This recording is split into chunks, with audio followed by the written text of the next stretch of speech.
Está na hora do café missioneiro, até às 2 da tarde. Acompanhe a sua revista diária da Novos Horizontes com o jornalista e comunicador Fábio Delarue. Muito boa tarde, 13 horas e 26 minutos deste 7 de dezembro de 2015. Sol na capital missioneira, e essa semana marca de uma forma mais efetiva, não pelo calendário, mas pelo que a gente irá sentir, a passagem da primavera para o verão. Dias mais quentes e menos agradáveis, aí é a previsão que nos espera.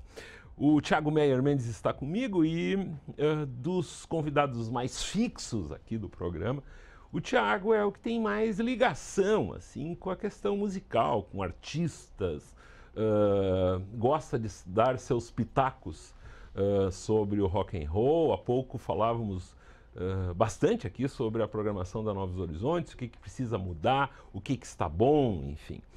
Muita gente também já viu essa história antes. Um rockstar aparentemente indestrutível, né, Thiago Meyer Mendes, sobrevive a vários anos de agulhas penduradas no braço, incontáveis paradas respiratórias e overdose e toda aquela história, e aparece morto quando ninguém mais espera. Pois um caso como esse aconteceu na semana passada.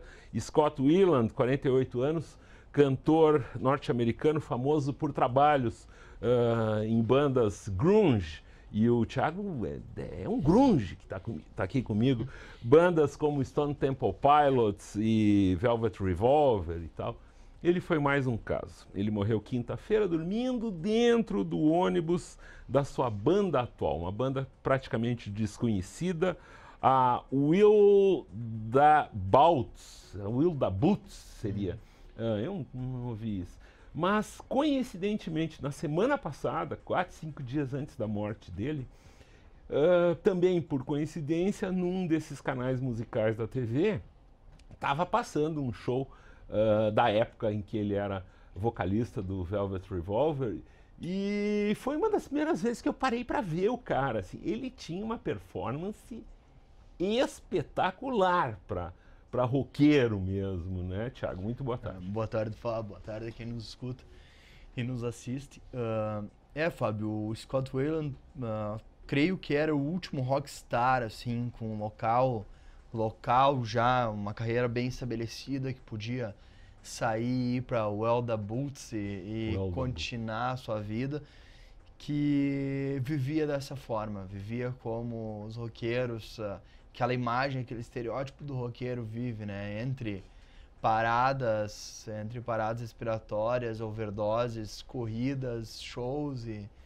não que seja indicado, mas é uma coisa que a gente, eles lá e nós aqui, né? Com certeza, isso faz parte do cenário performático do show business do rock americano, né? Todo rock americano ele é construído em torno de imagens. Até uma vez, vendo uma entrevista do James Hetfield, que é o vocalista do Metallica, ele falou: como é que eu vou tocar metal sem nunca ter sido preso? Que era uma pergunta que ele fazia para os produtores. Sem um grande fiasco não rola. E o Scott Weiland, ele teve o seu início nas bandas grunge, principalmente na Stone Temple Pilots, né? Que era uma mistura de algumas bandas importantes, na verdade com alguns músicos de algumas bandas importantes, tipo o Temple of the Dog, da Hunger Strike, que era uma banda de Montreal, que é do lado canadense.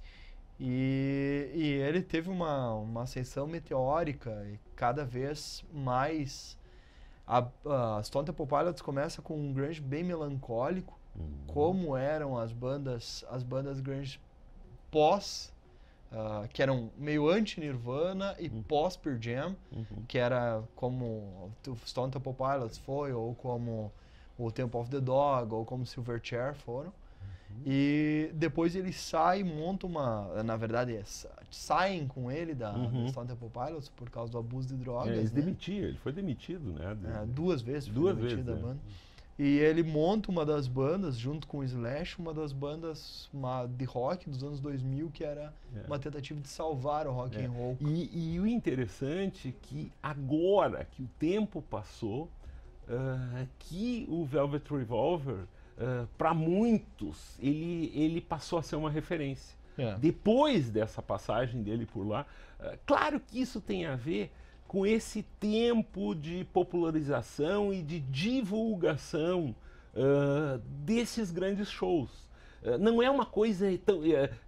vivemos um período de imediatismo, mas esses trabalhos que foram gravados já com câmeras de alta definição e tudo, eles demoraram muito para se espalhar pelo mundo. Claro que lá no nicho de mercado deles, Estados Unidos e Europa, isso aparecia mais, mas aqui até no universo roqueiro, demorou para as pessoas baterem um papo, como nós até estamos fazendo agora sobre isso. Eu tenho uma listinha aqui, Thiago, para a gente encerrar esse comecinho do programa, fazendo referência ao Scott.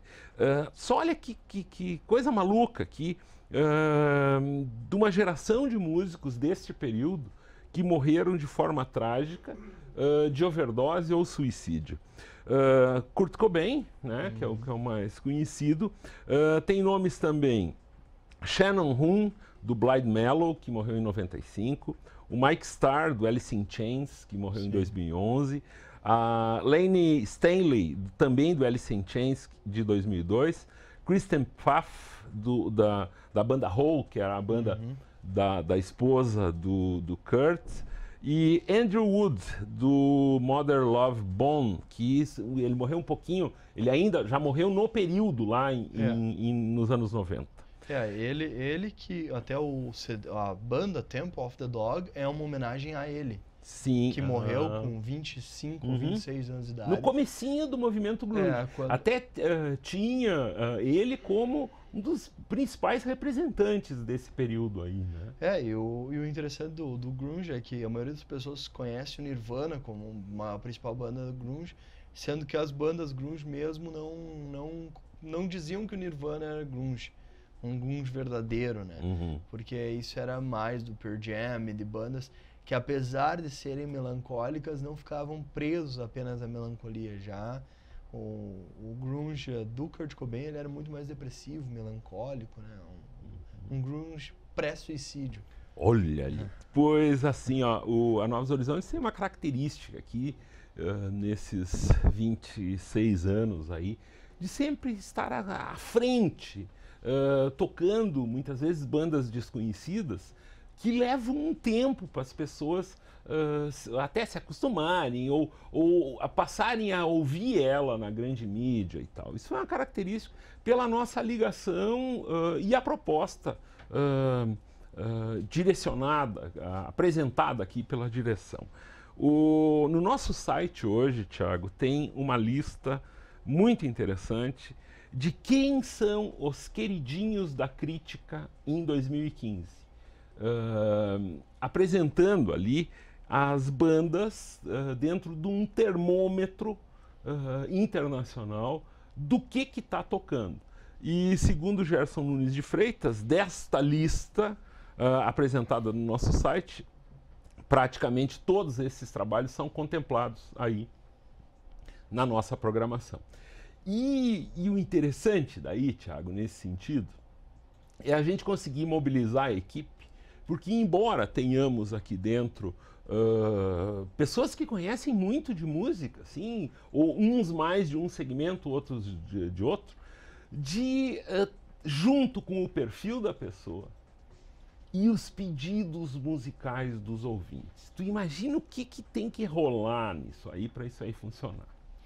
Até porque uma das questões da música, isso quando músicos compõem um setlist ou produtores definem qual música vai tocar em qual momento do CD, existe uma lógica, e acho que essa é a grande sacada das rádios, é conseguir entender que música pode vir depois de qual música. Você não pode simplesmente, agora terminou uma música, vamos esquecer que escutamos ela e colocar outra. Há que ter uma harmonia, uma certa sonoridade para que aquilo lá não te agrida e sim te agrade. Encordoar, né? Uma coisa mais ou menos. Isso o Gerson, às vezes que chega aqui, ele entra na porta aqui e diz, faz alguma referência a esse respeito dessa sequência musical. Esse é o grande discurso do Gerson. E uma coisa que eu acho interessante é que o rock, por exemplo, o rock progressivo, eu acho tão diferente escutar hoje Pink Floyd, porque Pink Floyd, várias músicas, elas entravam, conectavam uma na outra e prosseguia.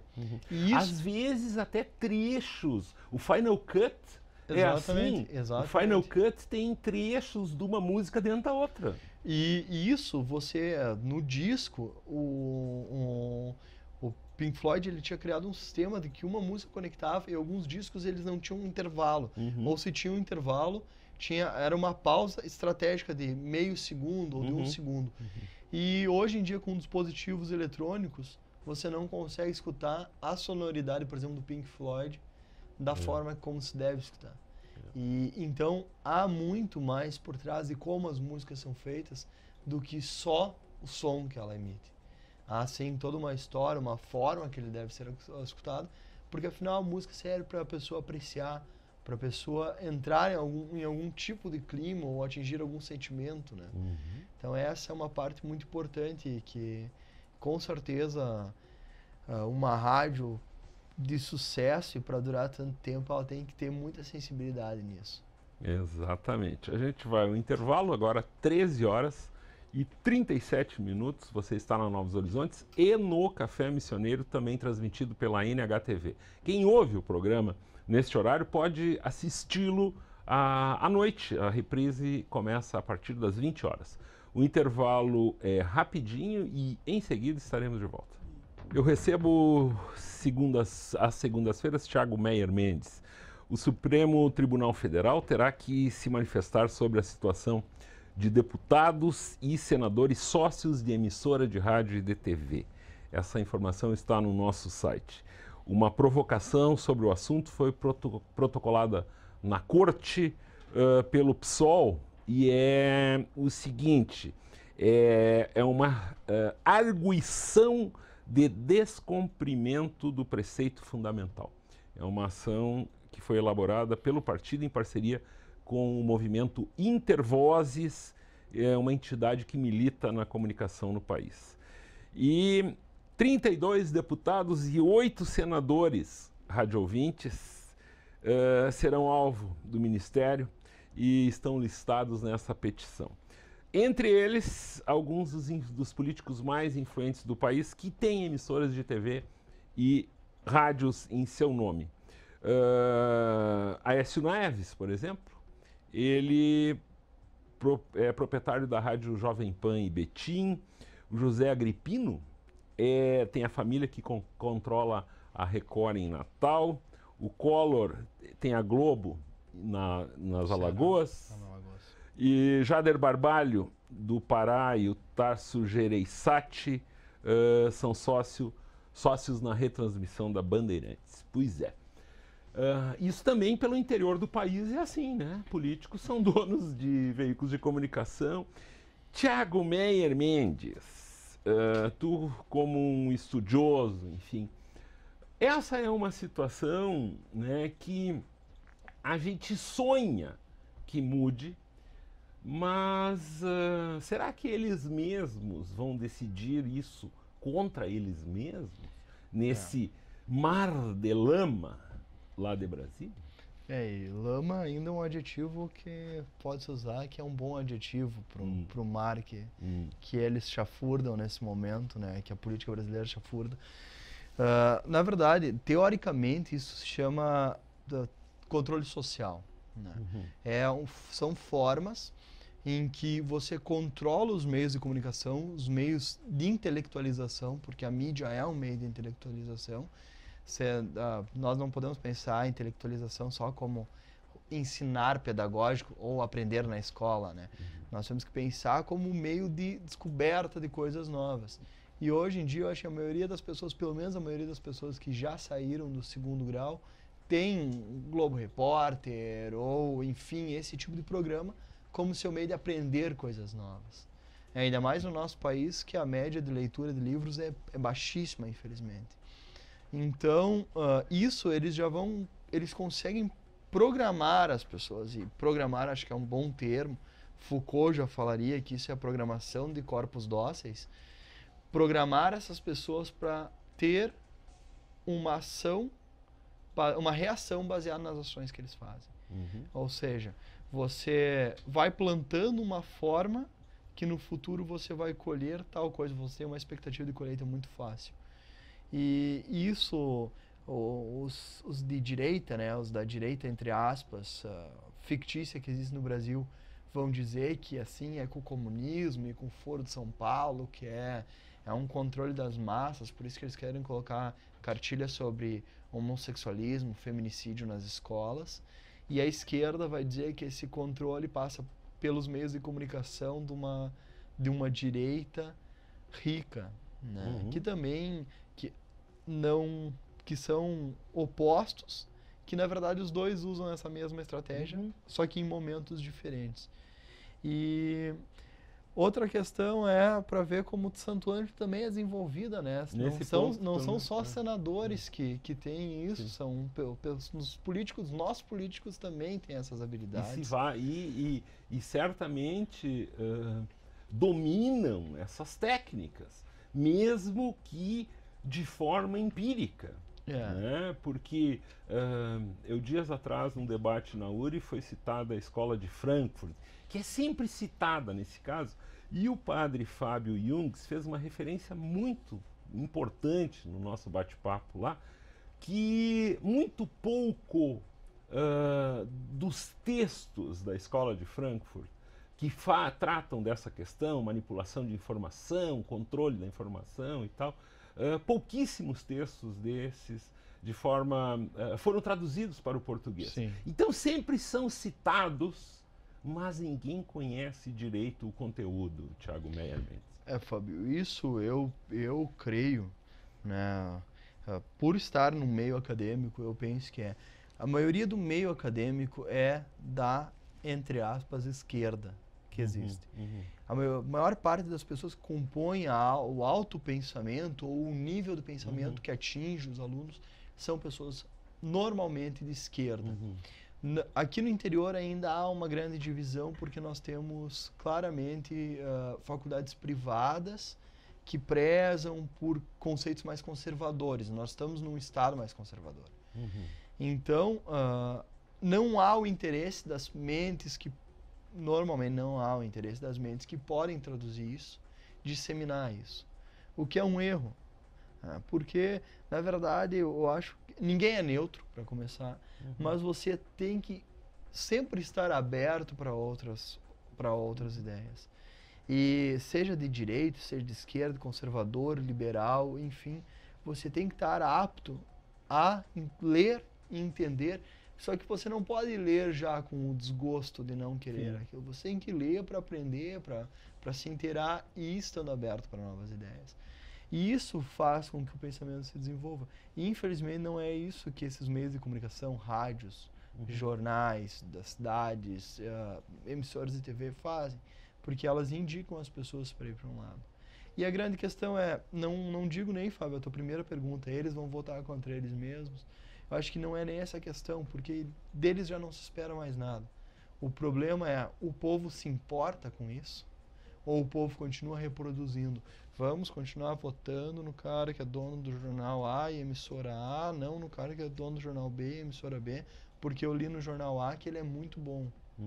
E o programa que eles passam meia hora gritando, entre eles, está dizendo que o prefeito ou o ex-prefeito é muito bom. E o outro é a reencarnação do mal. E isso faz com que as pessoas não se desenvolvam democraticamente, politicamente. E depois elas estão pedindo impeachment da Dilma, estão pedindo fora Eduardo Cunha, estão dando risada porque o Jardel aparentemente se confirmar. Mas falar ainda sobre o Jardel, a gente falou aqui a semana passada, mas o vídeo na íntegra, eu não tinha visto ele, eu acabei vendo só no final de semana, o vídeo na íntegra gravado, né, desde o momento da invasão ao apartamento, é um filme, é uma coisa, sabe, eu recomendo que se veja ele sem edição, assim, é impressionante, é uma coisa que não tem, né? E daí nós acabamos nas mãos de pessoas que depois nós não sabemos como lidar com elas, nós percebemos que elas não representam a população, porque a população está fazendo barulho nas ruas contrário a isso, mas nós, infelizmente, se você, é uma frase, né? Se você não se envolver democraticamente com a política, o seu destino será ser governado por pessoas piores que você. No passado, mudando de assunto, no passado, este período do ano, dia 7 de dezembro, o comércio de Santo Ângelo já tinha uma total definição de como seriam os horários de Natal. Imediatamente, ali por meados de novembro, já se definia e vivíamos a tranquilidade desse momento aí com as pessoas envolvidas contentes, eu diria.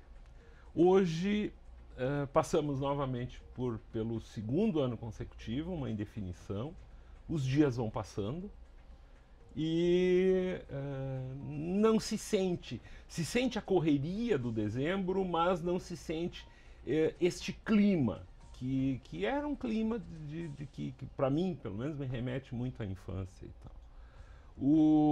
É complicado isso, né? Porque fica um jogo de puxa e flocha, é uma situação que isso tinha que ser resolvido de uma forma mais tranquila. Fábio, isso tem muito a ver com a política também, porque isso não deixa de ser uma forma de fazer política. Eu sou totalmente contra esse tipo de regulação do mercado, esse tipo em específico. Você vai dizer lá, não, você só pode abrir de tal a tal hora. Não, tá, mas e daí como é que eu vou competir com a internet que está 24 horas aberta? Uhum. Como é que eu vou competir com as pessoas que hoje em dia sabem que estão caminhando na rua e podem comprar com um celular na mão? Uhum. Como é que eu vou ser atrativo para as pessoas que trabalham o mesmo horário que a minha loja está aberta, que vão ter que pedir saidinhas para o chefe no momento que ele também normalmente está vendendo ou tá girando seu negócio? Então a questão é, isso tem a ver com sentir-se, meu ponto de vista, com algumas pessoas que estão no poder desse tipo de sindicato e pessoas que fazem algumas dessas leis, de sentir-se donos de tudo.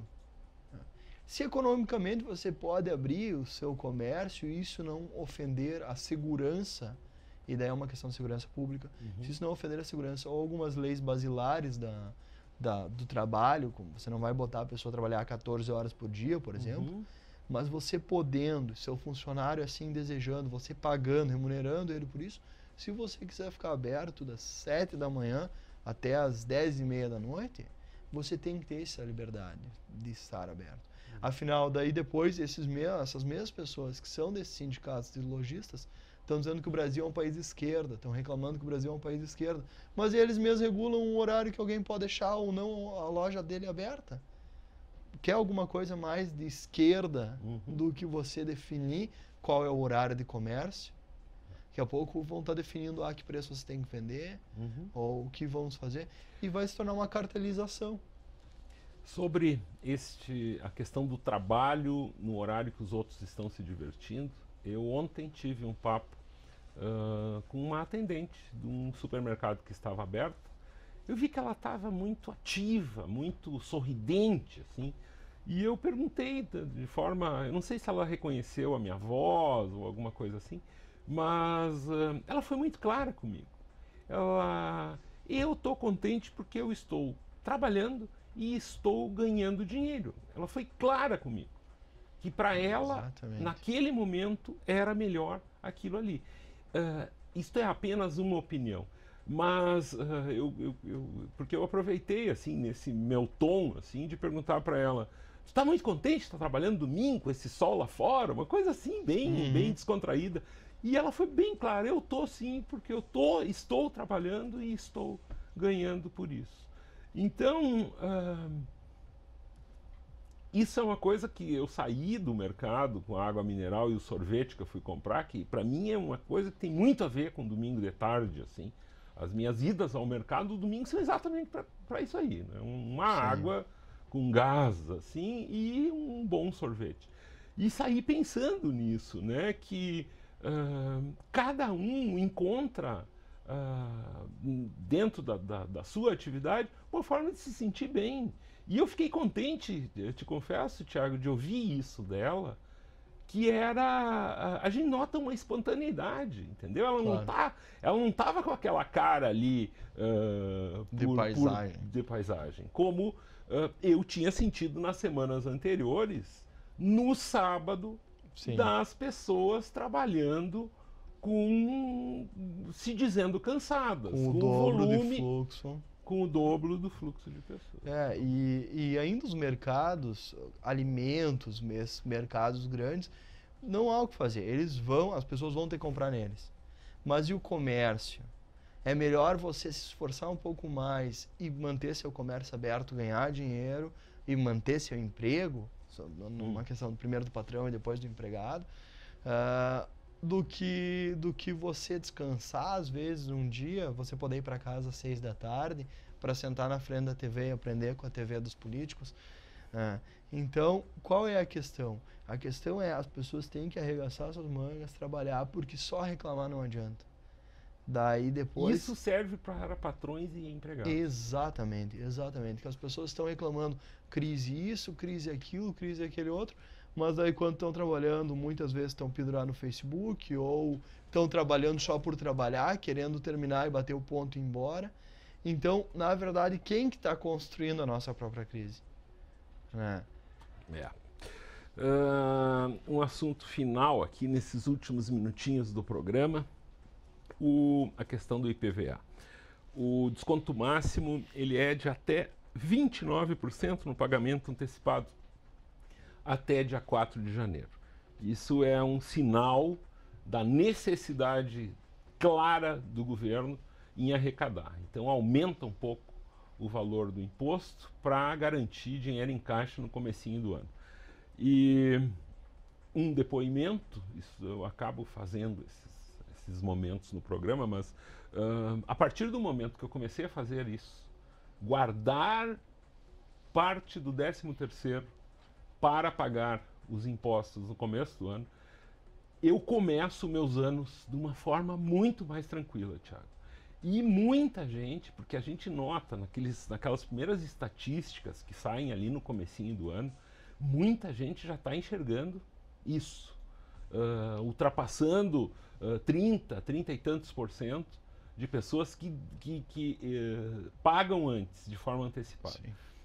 Esse ano eu acredito que esse número vai ser maior, porque é um desconto considerável. Se tu fizeres, somando isso, a questão do bom cidadão, né, que é a nota fiscal gaúcha,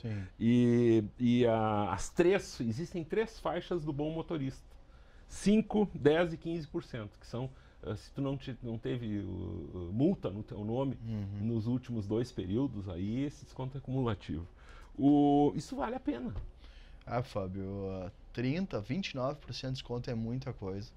Daí algumas pessoas pensam, mas eu vou usar meu 13º para viajar. Não, você pode viajar em março também, não precisa ir em janeiro. E daí pensar que se você economizou 30%, às vezes isso significa mais 1 ou 2 dias de folga na praia. Sim. Por exemplo, lá em Capão, aproveitando uma ronda mar. Porque a gente sempre busca economizar, né? A gente sempre busca economizar. Isto é uma forma de economizar, mesmo. Porque assim, vale muito mais a pena aproveitar. Eu não estou fazendo propaganda do governo. Não. Eu estou falando como um cidadão que não tem, né? Não tem comparativo. Não existe investimento que te faça ganhar esses 29% aí. E outra questão, né? As pessoas vivem penduradas no computador, em celulares, e você vai perguntar quantas pessoas estão cadastradas na nota fiscal gaúcha. E daí perguntam para ti, quer o CPF na nota? E daí muitas vezes vão dizer, não vou sair hoje, gastar 30 pila é muito dinheiro. O cara poderia ter economizado 20 vezes isso se o cara tivesse gastado 5 minutos do seu tempo fazendo o cadastro. Fazendo isso e mais uns 10 decorando o CPF, para quem ainda não decorou, né? Não, mas isso que eu com a minha idade não sei o número já. É isto, né, Thiago Meyer Mendes? Qual a sua expectativa, então, aí para o final do ano, né? Porque agora a gente encaminha, fica naquelas revisões. Eu acho que nos próximos programas a gente pode dar uma uma reciclada aí nas nossas ideias do ano aí, né? Retrospectiva, né? Retrospectiva e perspectivas, né? Deixa eu contar rapidamente aqui. O meu irmão está fazendo a edição do Retrospectiva 2015, que é o programa do Globo Repórter no final do ano. E daí ontem eu conversando com ele e o desespero da equipe em relação a a edição desses últimos acontecimentos do ano. Porque pega-se todo o conteúdo jornalístico do começo do ano e vai dividindo ele.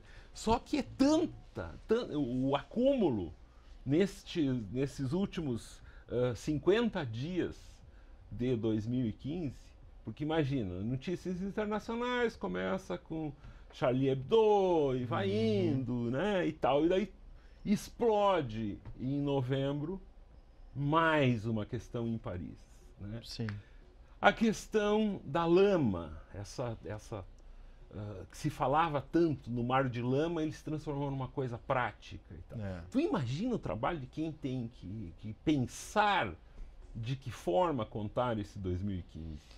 Com certeza, Fábio. Não é fácil, rapaz. E é um momento de ver, né, muitas comoções populares que a gente teve.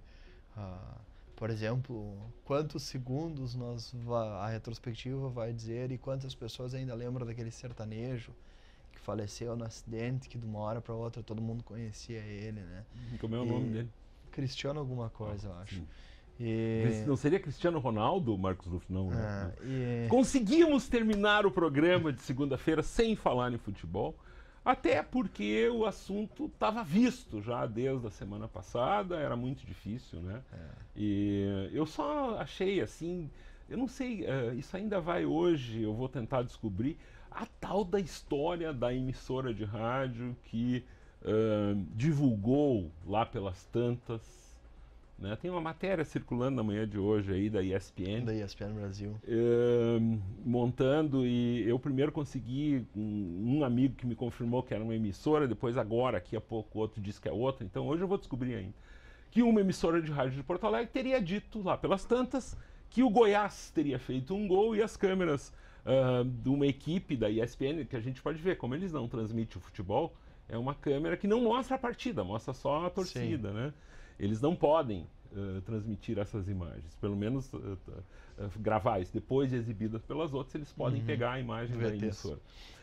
Mostram o Beira-Rio comemorando lá o gol, pretenso gol do Goiás, que teria acontecido, noticiado por uma emissora de rádio de Porto Alegre. E é isso, né? A outra história é a tal da poça de água no estádio lá em Joinville. No primeiro tempo, eu olhando, porque eu não estava olhando o jogo, eu estava olhando só para aquela poça, desde o começo da partida. Eu digo, isso aí vai dar problema, né? Porque daí eu fiquei pensando, né, na manutenção do estádio, se os caras tivessem pensado que ali, porque teve Joinville chove faz anos que chove em Joinville, né?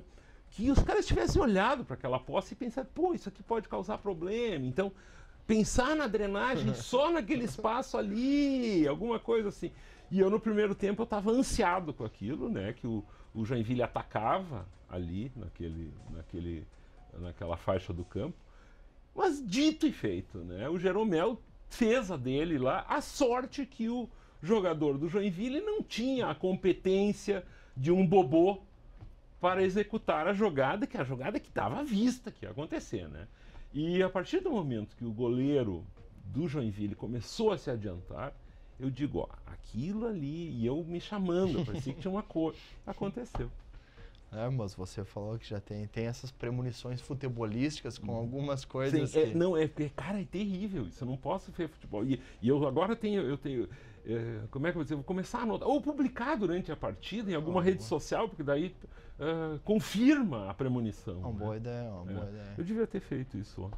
Tu queres comentar alguma coisa? Não, infelizmente o Inter não conseguiu entrar no G4, né? Mas era visto realmente o Inter, apesar da segunda melhor campanha do retorno, só perdendo para o Corinthians, mas é um time que não vem jogando bem, vem fazendo o necessário, mas jogando bem não vem. E o Inter é aquilo que nós conversávamos no intervalo. Para mim, o Inter é o contrassenso do futebol mundial, porque eu tô mais preocupado com quem sai do que com quem vem pro Inter. Eu acho que o Inter tem muita gente para tirar, e dessa muita gente que sair... Mas quem que vem... tiraria mas com o olha, teu poder, Thiago Meyer Mendes? Mas olha, isso aí dá para fazer uma lista longa. Alex, Juan, Dida... Quem teria que rever como é que vai estar o Hever amanhã, ano que vem, Rafael Moura, Wellington, entre Undershow. Mas agora tu falou no Hever, aquele gol contra, aquela partida dele, se não tivesse acontecido, o Inter tava em quarto, rapaz. Mas esse é um tempo verbal que não existe, né? No futebol, pelo menos. Muito bem, Thiago, esteve aqui comigo, são 2h05, juntamente com Gerson Nunes de Freitas, que vai fazer uma reunião com os locutores aqui para falar das músicas que a rádio executa. O Sérgio Luiz Toneto Júnior e o Marcos Luft. Eu prometo voltar amanhã e dou o meu boa tarde às 2h06. Até lá.